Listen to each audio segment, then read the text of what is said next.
March the 16th, 1999, in the mountains south of Columbine. The two shooters recorded another video. This time, the weapons were real. Oh, that's a slug. Imagine that in someone's brain. Both were students at Columbine High School, just weeks away from graduating. Oh, entry exit. 17-year-old Dylan Klebold and 18-year-old Eric Harris. No, no, no. Over the prior year, the two mystery shooters had made several extraordinary videos. Both spoof and serious, that were chillingly similar to the spree to come.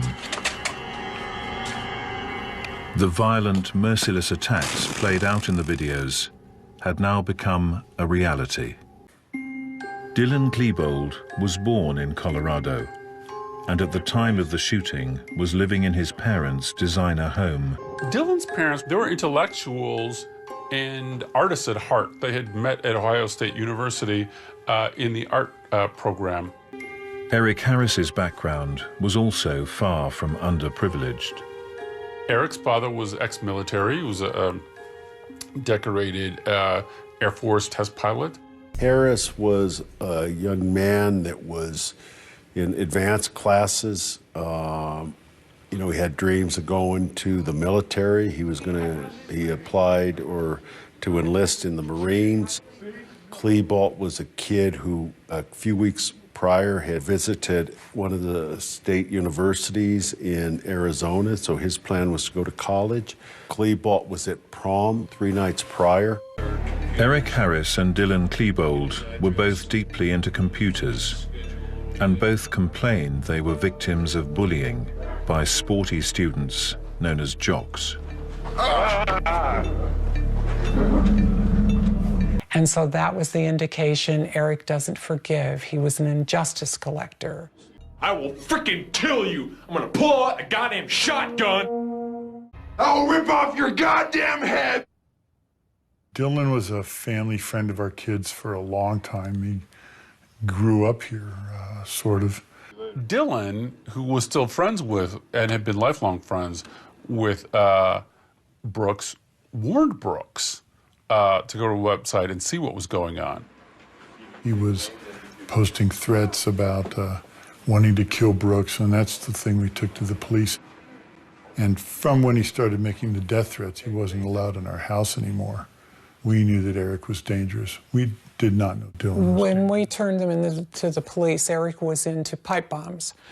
Yes. But Harris and Klebold's plan involved something much worse than homemade pipe bomb grenades. Throughout 1998 and early 99, Columbine High School students, Eric Harris and Dylan Klebold, had made a number of home videos themed around violence. On April the 20th, just weeks before they were both due to graduate, fantasy became reality. In 1999, students Eric Harris and Dylan Klebold would embark on a massacre that would make history. As the clock ticked, That guy is in a black trench coat. Just that guy. the body count rose. Around 11:19 a.m., Columbine School, West Entrance. Sean Graves and his friend's world was about to change forever. We were looking up at the top of the dirt hill, and we saw two guys that were wearing all black, their black trench coats, and with them they were carrying a couple of black duffel bags. 911. Yes, this is Sharon at Columbine High School. We have shots being fired. Damn. Okay. The guy is in a black trench coat. Just that guy. They just shot somebody inside the cafeteria. I'm going to have to try and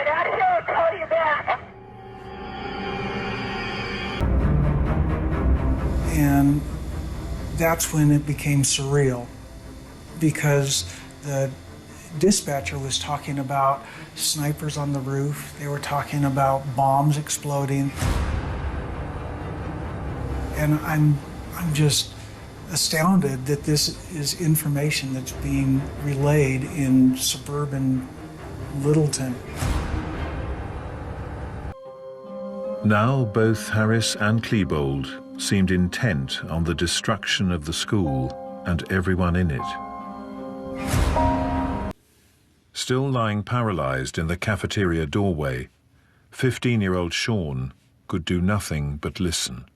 I can hear explosions going off upstairs, and I can hear people screaming, and I can hear gunshots just echoing throughout the school, and there's just chaos everywhere. I'll rip off your goddamn head! They just kept getting closer and closer and closer, and I started hearing explosions. But every time there was a shot, and then one of those larger booms went off, I flinched. The bomb's timers had not worked, which is why Harris and Klebold had begun their killing spree with their guns. However, they'd not given up on their dream of blowing up the school. And they were shooting at it, trying to get the bomb to go off.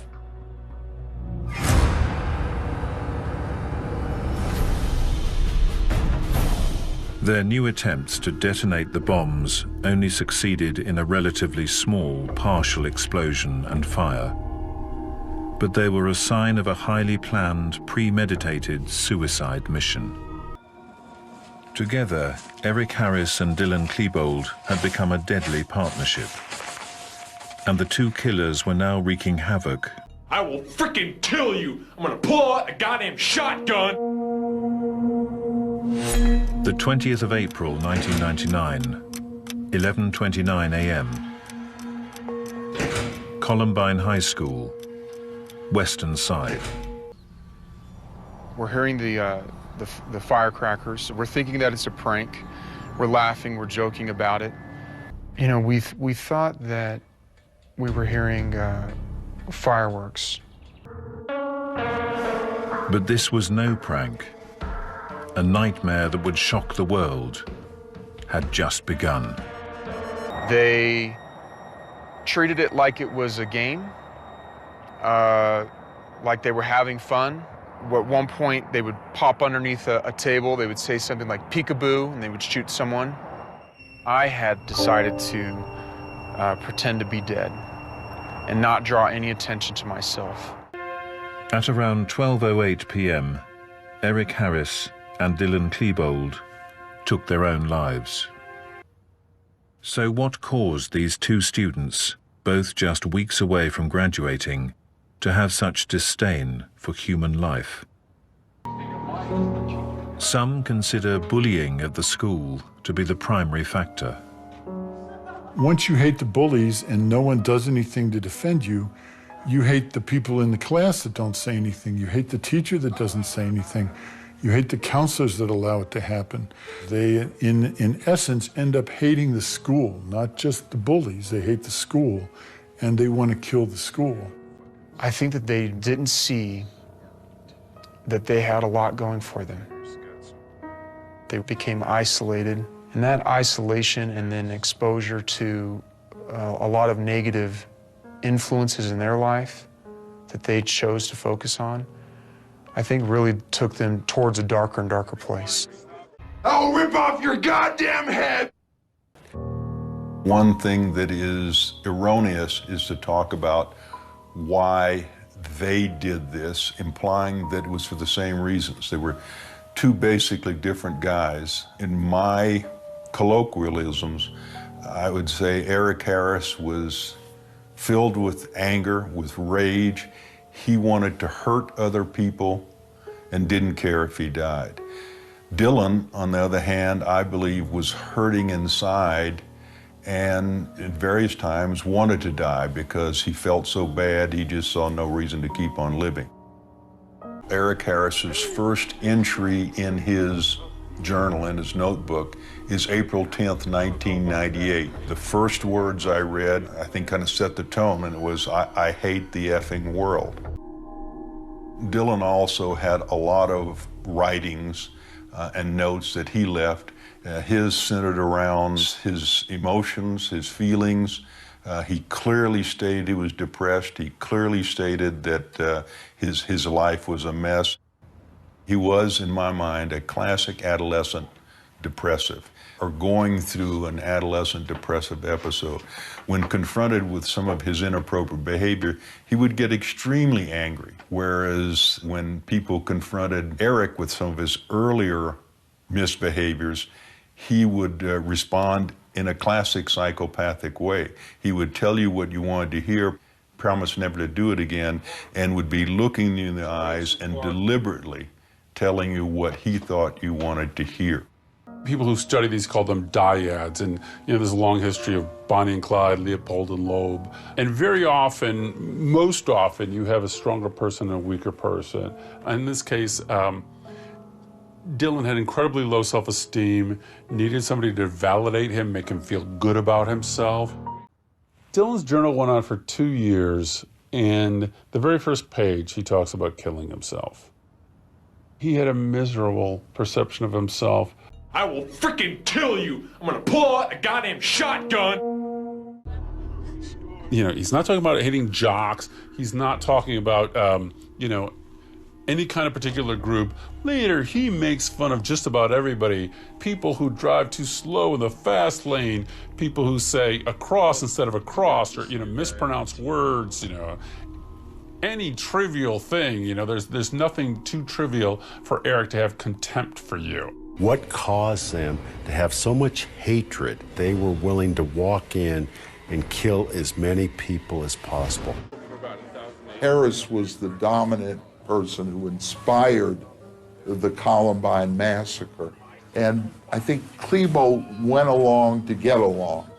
It was that chemistry that created this insane circumstance where they were able to kill lots of people with moral impunity.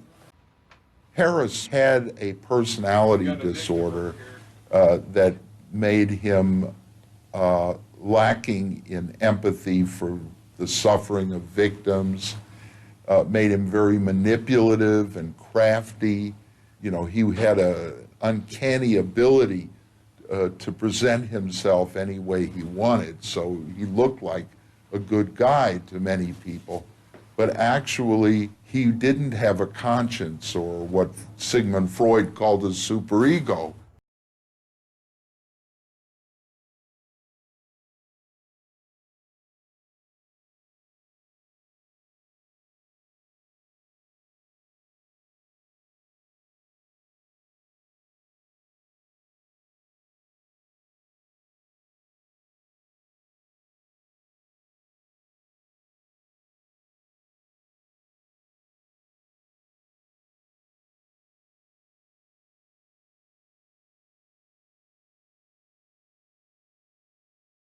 You may soon be able to read the journals of the Columbine gunmen. And in it would be the journals of both Harris and Klebold, the diary of Harris's father, even the daytimers of the two boys. Well, of course, we've got to give the Klebold and Harris family time, 20 days to be exact, to respond to this legally. Remember, they don't want any of this stuff released. The diary was discovered during a search of Eric Harris's home the night following the shootings. We've learned the diary contains lists. First, a list of people Harris did not like, but none of them were among the victims. The diary also contained Harris's personal information. He wrote, nobody likes him or invites him anywhere. He indicated he was going to show them. And there is only one derogatory reference to African Americans. The diary also details Harris's interest in sex with certain girls. 900 pages of evidence seized from the homes of Klebold and Harris were made public by the Jefferson County Sheriff's Department. Among the documents released, hate-filled diary entries. One reads, "Kill mankind," and a sketch of a sawed-off shotgun. And while we now have more insight into the dark and troubled minds of Harris and Klebold, no one piece of evidence tells us why they went on their deadly rampage.